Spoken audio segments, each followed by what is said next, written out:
ముందు క్లాసులో మనం వర్ణమాల ఏ విధంగా ఏర్పడింది, వర్ణమాలలో ఎన్ని అక్షరాలు ఉంటాయి, వర్ణమాల వర్గీకరణ గురించి మనం తెలుసుకున్నాం. ఇప్పుడు ఈ క్లాసులో మనం వర్ణోత్పత్తి స్థానాలు అంటే వర్ణము అంటే ఏమని చెప్పుకున్నాము, అక్షరము. ధ్వని యొక్క రూపమే అక్షరము. మన నోటి వెంట వచ్చే ప్రతి ధ్వనికి కూడా ఒక అక్షర రూపాన్ని ఏర్పరచుకున్నాం. ఏ విధంగా ఆ నుంచి బండిరా వరకు ఒక అక్షర రూపాన్ని ఏర్పరచుకొని వర్ణమాల అని చెప్పేసి అనుకున్నాం. అయితే వర్ణము అంటే ఏంటి, అక్షరము. వర్ణము అంటే ఏంటమ్మా, అక్షరము. ఉత్పత్తి, వర్ణోత్పత్తి అంటే వర్ణము అంటే అక్షరము ఎక్కడి నుంచి పుట్టింది, ఏ స్థానం నుంచి పుట్టింది అనే దాని గురించి ఈ రోజు మనం ఈ వీడియోలో తెలుసుకుందాం. ఓకేనమ్మా.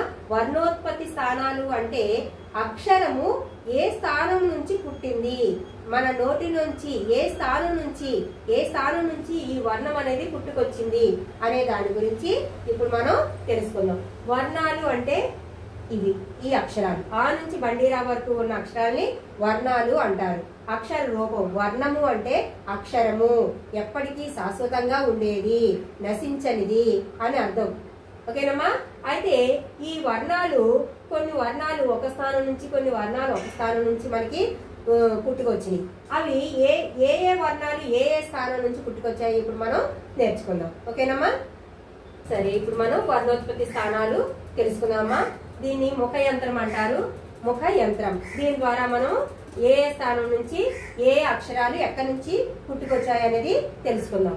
అంటే ఇన్ని భాగాలు ఉన్నాయి చూసారా, కంఠ్యము, తాళవ్యాలు, కంఠమూల్యము, మూర్ధన్యాలు, స్థానం, మృదు తిలువ, నాసికం, ఓష్ట్యాలు, దత్యాలు, కరణం.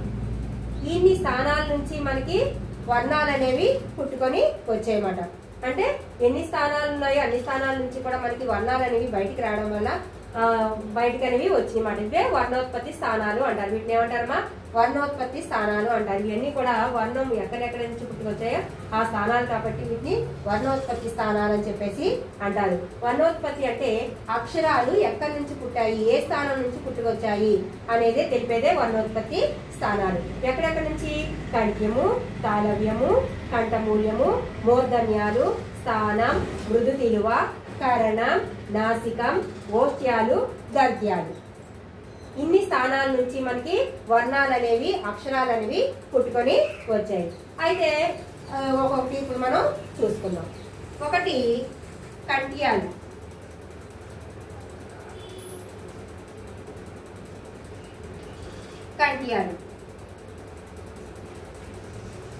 కంఠ్యాలు అంటే కంఠం నుంచి పుట్టుకొచ్చినవి అని అర్థం. కంఠ్యాలు అంటే ఏంటమ్మా, కంఠం నుండి పుట్టుకొచ్చిన అక్షరాల్ని కంఠ్యాలు అని అంటారు. ఓకేనమ్మా.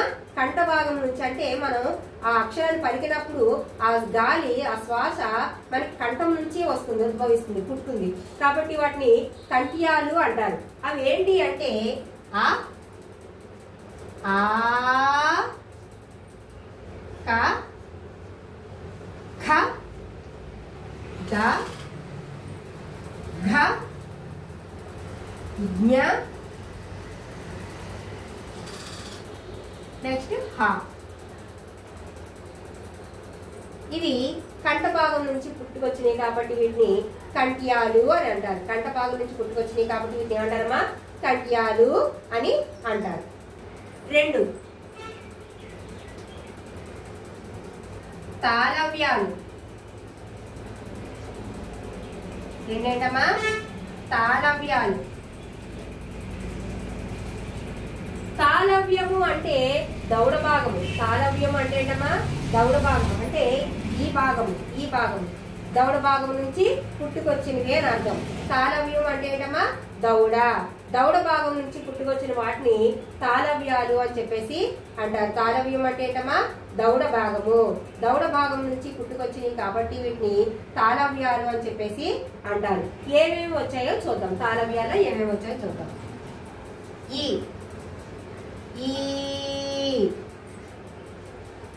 చ ఛ జ ఝ ఞ యా షే. ఇవి దౌడ భాగం నుంచి పుట్టుకొచ్చిన అక్షరాలు. తాళవ్యము అంటే దౌడ, దౌడ భాగము. ఆ దౌడ భాగం నుంచి పుట్టుకొచ్చిన అక్షరాల్ని తాళవ్యాలు అని చెప్పేసి అంటారు. ఏమిటమ్మాయి? ఈ, ఈ, చ, ఛ, జ, ఝ, ఞ, య, షే. ఇవి దౌడ భాగం నుంచి పుట్టుకొచ్చాయి కాబట్టి వీటిని తాళవ్యాలు అని చెప్పేసి అంటారు. 3 కంఠ తాళవ్యాలు. కంఠ తాళవ్యాలు.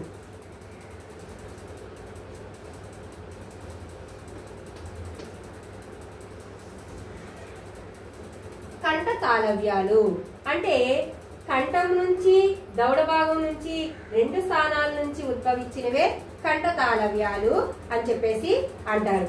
అంటే కంఠం నుంచి పుట్టుకొస్తాయి, దౌడ భాగం నుంచి కూడా 2 స్థానాల నుంచి ఒకేసారి పుట్టుకు రావడం వల్ల వీటిని కంఠ తాళవ్యాలు అని చెప్పేసి అంటారమ్మా. అవి ఏంటి అంటే ఏ ఐ, ఏ ఐ. ఇవి కంఠ తాళవ్యాలు అని చెప్పేసి అంటారు. ఈ 2 అక్షరాలని కూడా మనం ఎక్కడి నుంచి ఉద్భవిస్తున్నాయి, పుడుతున్నాయి అంటే కంఠం నుంచి, తాళవ్యం నుంచి, దౌడ భాగం నుంచి, కంఠం నుంచి 2 భాగాల నుంచి పుట్టుకొచ్చిన అక్షరాలు కాబట్టి ఇవి కంఠ తాళవ్యాలు అని చెప్పేసి ఏ ఐల్ని అంటారమ్మా. 4 మూర్ధన్యాలు. ఏంటమ్మా?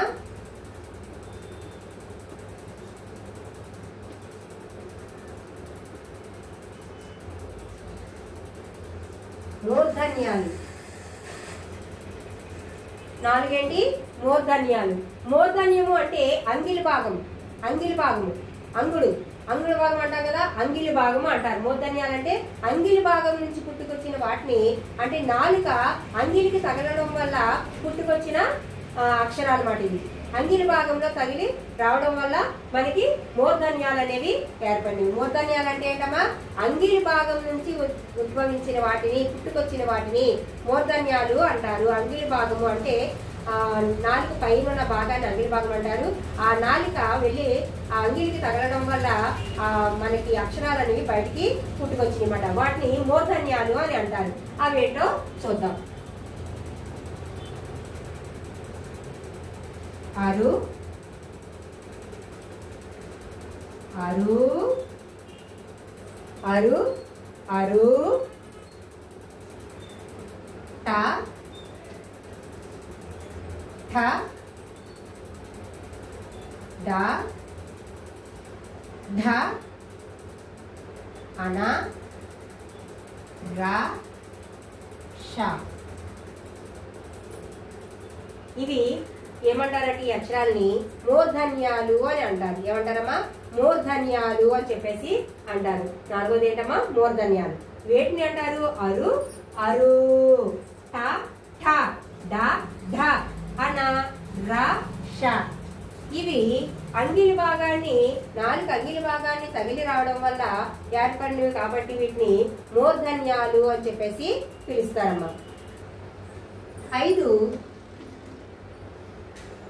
దంత్యాలు. 5 ఏంటమ్మా? దంత్యాలు. దంత్యాలు అంటే దంతాల నుంచి పుట్టుకొచ్చిన అక్షరాల్ని దంత్యాలు అంటారు. అంటే దంతాల సహాయంతో మనం వీటిని పలుకుతున్నాం. దంతాల సహాయంతో వీటిని పలుకుతున్నాం కాబట్టి వీటిని దంత్యాలు అంటారు. ఆ దంత్యాలు ఏంటో ఇప్పుడు మనం చూద్దాం. త, త, ద, ధ, న, ల, వ, ల, వ. ఇవి ఈ అక్షరాలు ఏమంటాము అంటే దంత్యాలు అంటాం. చూడండి, త, త, ద, ధ, న, ల, వ. మనకి పళ్ళు, ఆ పళ్ళతో మనం పళ్ళు అనేవి మనకి ఏదో ఒక స్థానాన్ని తగిలి వస్తున్నాయి కాబట్టి వీటిని దంత్యాలు అని చెప్పేసి అంటామట. అంటే దంతాల సహాయంతో పలుకబడుతున్నాం కాబట్టి వీటిని ఏమంటున్నాము అంటే దంత్యాలు అని చెప్పేసి అంటున్నామట. అంటే ఏంటి దంత్యాలు? త, త, ద, ద, న, ల, వ. వీటిని దంత్యాలు అని చెప్పేసి అంటారమ్మా. 6 నాసిక్యాలు. 6 ఏంటమ్మా? నాసిక్యాలు. నాసికము అంటే ముక్కు. నాసికము అంటే ఏంటమ్మా? ముక్కు. ముక్కు ద్వారా పలకబడే అక్షరాల్ని నాసిక్యాలు అంటారు. అంటే ముక్కు నుంచి ఉద్భవించినవి, ముక్కు ద్వారా పుట్టుకొచ్చిన అక్షరాలు కాబట్టి వాటిని నాసిక్యాలు అని చెప్పేసి అంటారు. ఏంటి అంటే ఇజ్ఞ, ఇన్య, అన, నా, మా, ఇంకా మనకి పూర్ణానుస్వారం, అనుస్వారం సున్నా కూడా మనకి వస్తుంది. సున్నా కూడా ఇవి మనం ముక్కు ద్వారా పలుకుపడతాం కాబట్టి వీటిని ఏమంటామంటే నాసిక్యాలు అని చెప్పేసి అంటాం. ఏమంటామా? నాసిక్యాలు అని చెప్పేసి అంటాం. అంటే ముక్కు ద్వారా ఉద్భవించినవి, పుట్టుకొచ్చినవి కాబట్టి వీటిని నాసిక్యాలు అని చెప్పేసి అనడం జరిగింది. అయితే ఇక్కడ ఉన్నాయి కదా అనుకుంటారు, ఇజ్ఞ, ఇన్య, అన ఇవి ఉన్నాయి కదా అనుకుంటారు. కానీ అవి అక్కడ ఆ స్థానంలోని కూడా ఆ స్థానం నుంచి వస్తాయి. నెక్స్ట్ నాసికా నుంచి కూడా, ముక్కు ద్వారా కూడా ఉద్భవిస్తాయి కాబట్టి వీటిని నాసిక్యాలు అని చెప్పేసి అంటారు. ముఖ్యంగా ఇవి ముక్కు ద్వారా పలుకుపడతాయి కాబట్టి నాసిక్యాలు అని చెప్పేసి అంటారమ్మా. 7 ఓష్ట్యాలు.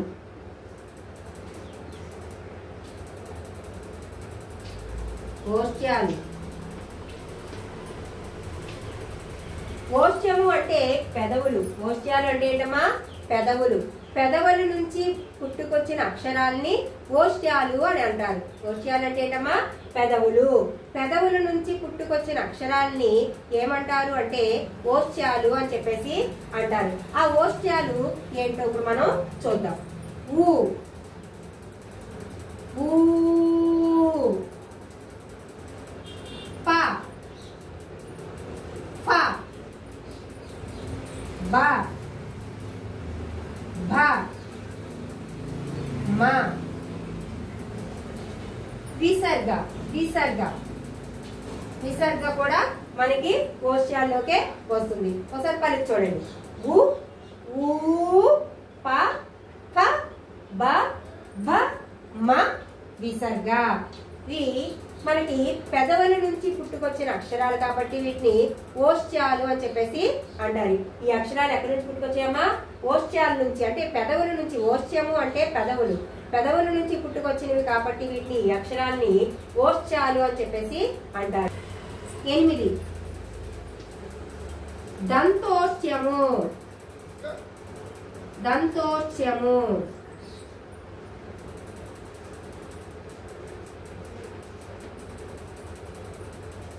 ఇందులోనే ఉంది చూసారా? దంతము, ఓష్ట్యము. అంటే దంతోష్ట్యము అంటే దంతాలున్నాయి, ఓష్ట్యాలున్నాయి. అంటే దంతములు, ఓష్ట్యములు రెండు కలిపి రావడం వల్ల కలిపి వస్తుంది అన్నమాట ఆ అక్షరము. దంతోష్ట్యము అంటే ఏంటమ్మా? దంతాల నుంచి, ఓష్ట్యాల నుంచి పుట్టుకొచ్చిన అక్షరాలు. మనకి ఏమున్నాయి? వా. వా అంటే ఈ మన యొక్క దంతాలు ఎక్కడికి అవుతున్నాయి? పెదాలు తగిలి వస్తున్నాయి. వా అనే అక్షరము దంతోష్ట్యము. వా అనే అక్షరం ఏంటమ్మా? దంతోష్ట్యము. దంతోష్ట్యము అంటే దంతాల నుంచి, ఓష్ట్యాల నుంచి పుట్టుకొచ్చిన అక్షరము అని అర్థం. దంతాల నుంచి, ఓష్ట్యం పెదాల నుంచి పుట్టుకొచ్చిన అక్షరం అని అర్థం. ఏంటి అక్షరము? వా. వా అనే అక్షరము దంతోష్ట్యము అవుతుంది. 9 కంఠోష్ట్యాలు. కంఠోష్ట్యాలు.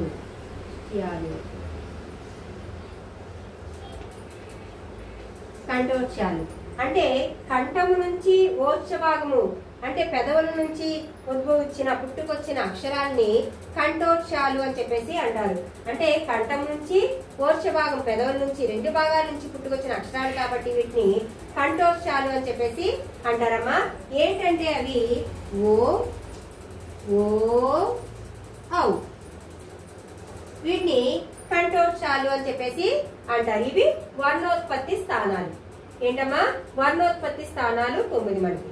అవి ఏంటి అంటే కంఠ్యాలు, తాళవ్యాలు, కంఠ తాళవ్యాలు, మూర్ధన్యాలు, దంత్యాలు, నాసిక్యాలు, ఓష్ట్యాలు, దంతోష్ట్యము, కంఠోష్ట్యాలు. ఓకేనమ్మా, ఇవి వర్ణోత్పత్తి స్థానాలు. అంటే వర్ణం అనేది అక్షరం అనేది ఎక్కడి నుంచి ఏ స్థానం నుంచి పుట్టుకొచ్చింది అనేదే వర్ణోత్పత్తి స్థానాలు. అవి ఏంటో ఒకసారి చూద్దాం.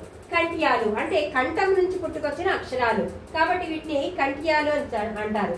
ఆ ఆ క ఖ గ ఘ ఇజ్ఞ హ వీటిని ఏమంటారమ్మా?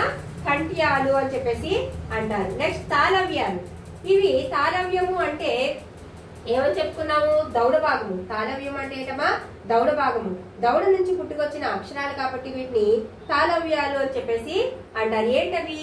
ఈ ఈ చ ఛ జ ఝ ఇన్య య షే ఇవి ఏమంటారమ్మా? తాళవ్యాలు అంటారు. అంటే దౌడ భాగం నుంచి పుట్టుకొచ్చాయి కాబట్టి వీటిని తాళవ్యాలు అని చెప్పేసి అంటారు. కంఠ తాళవ్యాలు అంటే కంఠం నుంచి దౌడ భాగం నుంచి పుట్టుకొచ్చిన అక్షరాన్ని కంఠ తాళవ్యాలు అని చెప్పేసి అంటారు. అవి ఏంటి అంటే ఏ A I A A I ఓకేనమ్మా. నెక్స్ట్ మూర్ధన్యాలు. మూర్ధన్యము అంటే ఏం చెప్పుకున్నాము? అంగిలి భాగము. నాలుక పైన భాగాన్ని అంగిలి భాగము అని చెప్పేసి అంటారు. నాలుక అంగిలి భాగానికి తగలడం వల్ల అక్షరాలు పుట్టుకొచ్చినాయి కాబట్టి వాటిని ఏమంటారంటే మూర్ధన్యాలు అని చెప్పేసి అంటారు.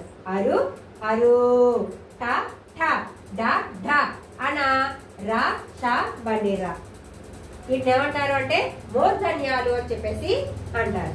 నెక్స్ట్ దంత్యాలు అంటే దంతాల సహాయంతో పలుకుబడే అక్షరాన్ని దంత్యాలు అని చెప్పేసి అంటారు. ఏంటి అంటే త థ ద ధ న ల ష వీటిని ఏమంటారమ్మా?